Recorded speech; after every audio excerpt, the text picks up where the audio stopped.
জয়রাম।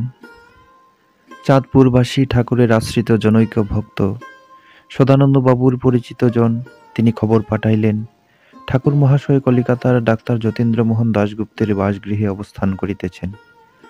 কয়েকটি জরুরি কাজের জন্য তাহাকে কয়েকদিনের মধ্যেই কলিকাতায় আসিতে হইত, কিন্তু শ্রী শ্রী ঠাকুরের অবস্থান বিষয়ে অবগত হইয়া তাহার দর্শন আকাঙ্ক্ষায় কয়েকদিন পূর্বেই কলিকাতায় আসিলেন।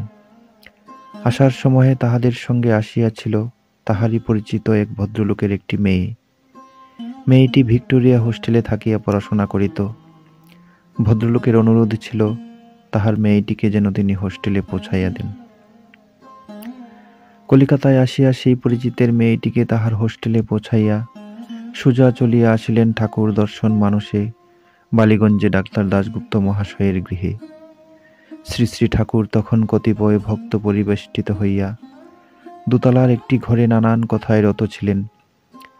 ভদ্রলোক সেই ঘরে প্রবেশ করিতেই ঠাকুর তাহাকে দেখিয়া বলিতে লাগিলেন, আপনি আপনি এখানে কেন আইছেন? উপস্থিত অন্য সকলকে উদ্দেশ্য করিয়া ঠাকুর কহিলেন, এনারে আমি চিনি না, ইনি একজন সিআইডি, এনারে তাড়ান। ঠাকুরের এহেন উক্তি শুনিয়া ভদ্রলোক অপ্রস্তুত হইয়া কিংকর্তব্য বিমূঢ়ের মতো দাঁড়াইয়া ভাবিতে লাগিলেন, ঠাকুর আমায় চিনিতেই পারিলেন না, আমার অপরাধ কি? ঠাকুরের কথায় ডাক্তারদা ভদ্রলোককে চলিয়া যাইতে অনুরোধ করিলে তিনি ইতস্ততপূর্বক অনরের মতো দাঁড়াইয়া রহিলেন। তাহাকে দাঁড়াইয়া থাকিতে দেখিয়া পুনরায় ঠাকুর কহিলেন, আপনি এখনো গেলেন না? এইবার ডাক্তারদাই ক্রোধান্বিত হইয়া ভদ্রলোককে ঘর হইতে বাহির হইয়া যাইতে বলিলেন। চোখের জল ফেলিতে ফেলিতে ভদ্রলোক দুঃখে বেদনায় ভারাক্রান্ত হইয়া ডাক্তার যতীন্দ্রমোহন দাশগুপ্তের গৃহ হইতে বাহির হইয়া আসিলেন। পথে চলিতে চলিতে কেবলই ভাবিতেছিলেন, উপস্থিত ব্যক্তিবর্গ তাহার অপরিচিত হইলেও স্বয়ং ঠাকুর তাহাকে চিনিতে পারিলেন না। মনের দুঃখে এদিক ওদিক কিছুক্ষণ ঘুরিয়া শেষে সদানন্দবাবুর বাসায় আসিয়া উপস্থিত হইলেন। তিনি কি এমন অপরাধ করিয়াছেন যে ঠাকুর তাহাকে ত্যাগ করিলেন? এতদিনের যাতায়াত, তবুও ঠাকুর চিনিলেন না। সব শুনিয়া সদানন্দবাবু কহিলেন, চাঁদপুর হইতে আসিয়াছেন, আগে স্নান খাওয়া দাওয়া করিয়া একটু বিশ্রাম করেন, তারপর দুইজন বসিয়া ভাবা যাইবে। ইহার পরে উক্ত বিষয়ে সদানন্দবাবু ভদ্রলোকের মধ্যে যেরূপ কথোপকথন হইয়াছিল। সদানন্দবাবু, আচ্ছা, আপনি বাড়ি হইতে আসার সময় মা বাবার কথার অবাধ্য বা তাহাদের কোনরূপ অবজ্ঞা অথবা আপনার স্ত্রীর মনে কষ্ট পায় তার প্রতি এমন কোনো ব্যবহার করিয়াছেন? ভদ্রলোক, না, তাহাদের কারোর সঙ্গেই তেমন কিছু হয় নাই। সদানন্দবাবু, আপনার যে পরিচিত ভদ্রলোকের কন্যা আপনার সঙ্গী হইয়া আসিয়াছিল, আপনি তাহাকে তাহার হোস্টেলেও পৌঁছাইয়া দিয়াছিলেন।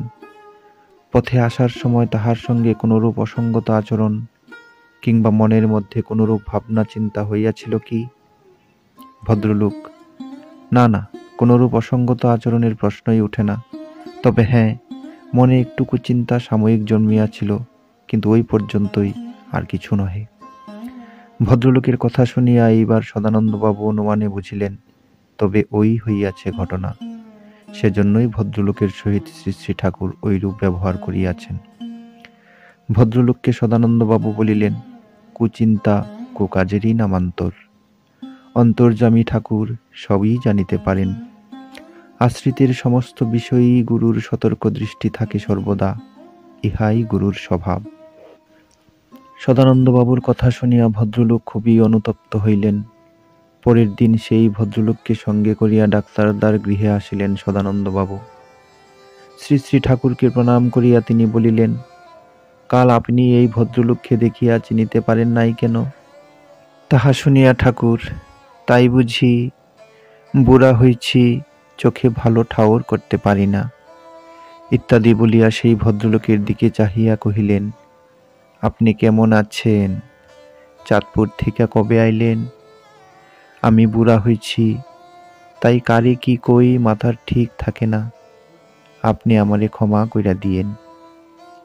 ভদ্রলোক শ্রী শ্রী ঠাকুরের সম্মুখে হাত জোর করিয়া নীরবে অশ্রুপাত করিয়া যাইতেছিলেন। ভদ্রলোকের ব্যাপারে শ্রী শ্রী ঠাকুরের এমন পরিবর্তন দেখিয়া ডাক্তারদার অবাক হইবার পালা তখন। তিনি ইহার সারমর্ম কিছুই বুঝিতে পারিলেন না। জয় রাম, জয় গোবিন্দ।